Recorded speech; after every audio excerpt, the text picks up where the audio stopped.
रामनगरी अयोध्या में आयोजित होने जा रहे दिव्य भव्य दीपोत्सव के तैयारियों की मॉनिटरिंग से जुड़ी एक बड़ी ही अच्छी और अहम खबर गुरुवार को उत्तर प्रदेश के जनपद अयोध्या से आ रही है।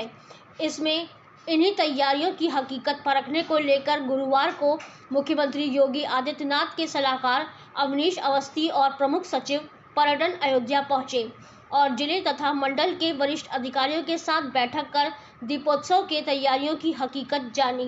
बैठक के बाद इन दोनों अधिकारियों ने मीडिया से भी बात की और अपने समीक्षा कार्यक्रम के बारे में जानकारी दी। यूपी हेड अमिताभ श्रीवास्तव के साथ जसबीर सिंह की रिपोर्ट। देखिए, ऐसा है, प्रमुख सचिव पर्यटन ने, संस्कृति ने पूरा रिव्यू किया है। कमिश्नर और डीएम और डीआईजी और एसपी ने भी रिव्यू किया है। इस बार अनूठा होगा और भव्य होगा। कोविड के बाद का ये आयोजन है और जो है दिए और लगाए जाएंगे और आप देखिए कितना अच्छा 28 तारीख को जो है होगा जी, 28 तारीख को लगभग 11 बजे के आसपास कार्यक्रम होगा और बहुत भव्य कार्यक्रम होगा और सभी लोग आमंत्रित हैं।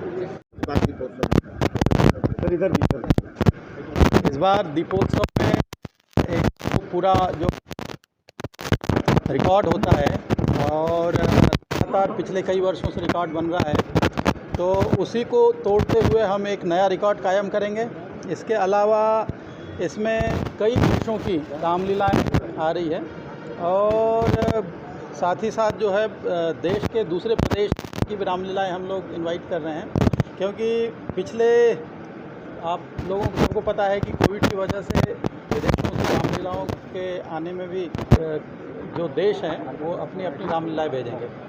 इसके अलावा आप देखेंगे कि बहुत सारी नई प्रस्तुतियां इसमें होगी। जो फसाड हमारा प्रोजेक्शन मैपिंग और लेजर शो का होता था, उसका और चौड़ाई बढ़ा दी गई है। साथ ही साथ जो है कई सारी योजनाओं के उसमें लोकार्पण होंगे और बाकी हमारा जो फायर क्रैकर्स का शो यानी आतिशबाजी का जो पिछले साल से चालू हुआ है वो और भव्य रूप से यहाँ पर इस बार आयोजित ड्रोन शो के लिए हमने तैयारियां कर ली है। बाकी इस क्षेत्र की संवेदनशीलता को दृष्टिगत रखते हुए यदि अनुमति प्राप्त हो जाएगी तब फिर उसका। लेकिन सर, ये जो यहाँ पर स्मारक भवन बना है ट्विन हो मेमोरियल का भी जो है लोकार्पण किए जाने का प्रस्ताव है और इसमें चूंकि एक सांस्कृतिक संबंध जो साउथ कोरिया के साथ में भारत के हैं और वह एक बहुत ही प्राचीन और पौराणिक तौर पर चले आ रहे हैं, तो उसको दृष्टिगत रखते हुए, इसकी महत्ता को दृष्टिगत रखते हुए वहाँ से भी उनके राजनयिकों को और साथ ही साथ जो है उनके जो मुखिया हैं उनको बुलाने का प्रयास किया है। हाँ, विदेशी मेहमान रहेंगे। विभिन्न देशों के राजदूतों को भी हम आमंत्रित करेंगे। बहुत सारे सांस्कृतिक क्षेत्र के लोग, बहुत सारे साहित्यिक क्षेत्र के लोग और जो भी बड़ी हस्तियां, उन सबको बुलाया जाएगा। इस बात की करनी है क्योंकि अयोध्या में राम मंदिर का निर्माण हो रहा है, अलग झांकियों में नवीनता होगी। इस बार आप देखेंगे कि जो शोभा यात्रा होगी वह एक नए कलेवर में और नए स्वरूप में प्रस्तुत होती दिखेगी। जी की स्मृति में जो आयोजन यहाँ हो रहा है उसमें संस्कृति विभाग के द्वारा 10 मिनट की उन गीतों की प्रस्तुतियाँ डॉक्टर सोमा घोष पद्मश्री जी द्वारा किया जाएगा, जिनको लता जी ने गाया है, चुनिंदा गीतों को। और संस्कृति विभाग की ओर से पर्यटन विभाग के सहयोग से तथा स्थानीय जिला प्रशासन के सहयोग से लता जी के जीवन, व्यक्तित्व एवं कृतित्व पर एक प्रदर्शनी लगाई जाएगी, जिसमें ऑडियो विजुअल की भी व्यवस्था होगी और अभिलेखों के साथ होंगे और फोटोग्राफ्स भी होंगे।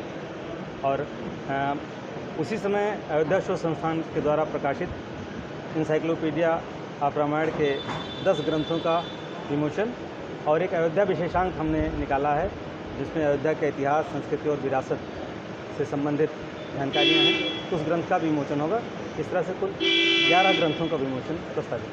क्या माननीय मुख्यमंत्री जी के तो आने का प्रस्ताव है, कार्यक्रम है। माननीय प्रधानमंत्री जी के वर्चुअल आने की व्यवस्था हो रही है। मतलब इस कार्यक्रम में प्रधानमंत्री जी भी शामिल हैं? ये बात तो आप हम नहीं बता सकते, लेकिन अभी प्लानिंग यही हो रही है कि हाँ, उनको वर्चुअल बुलाया जाए।